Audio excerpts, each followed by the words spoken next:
नमस्कार, सुप्रभात. मी रुशाली यादव सारंग. महत्त्वाच्या घडामोडींचा वेगवान आढावा घेणार आहोत. मात्र त्याआधी मुंबईमध्ये घडणाऱ्या आज दोन महत्त्वाच्या बातम्या. त्या म्हणजे मुंबईमध्ये आज दोन मोठ्या महासभा होत आहेत. नरेंद्र मोदी आणि राज ठाकरे आज पहिल्यांदाच एकाच व्यासपीठावर येणार आहेत. शिवाजी पार्कवर मोदी आणि राज ठाकरेंची आज जाहीर सभा होणार आहे. तर इंडिया आघाडीची मुंबईच्या बीकेसी मध्ये आज सभा होणार आहे. उद्धव ठाकरे, शरद पवार, मल्लिकार्जुन खरगेंची आज सभा होतीये. दिल्लीचे मुख्यमंत्री अरविंद केजरीवाल यावेळेला उपस्थित राहणार आहेत. जामिनानंतर केजरीवाल आज इंडिया आघाडीच्या सभेला उपस्थित राहणार आहेत. शिवाजी पार्कवर मोदी आणि राज ठाकरेंची आज जाहीर सभा होतीये. तर इंडिया आघाडीची आज बीकेसी मध्ये जाहीर सभा होणार आहे.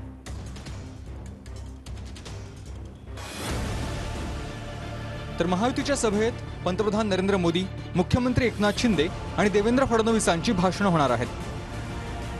तर इंडिया आघाडीच्या सभेत शरद पवार, उद्धव ठाकरे आणि संजय राऊत यांची भाषणं होतील. तर तिकडे अजित पवार, राज ठाकरे आणि रामदास आठवले यांची महायुतीच्या सभेमध्ये भाषणं होणार आहेत. तर इंडिया आघाडीमध्ये नाना पटोले, मल्लिकार्जुन खरगे आणि अरविंद केजरीवाल यांची भाषणं होतील.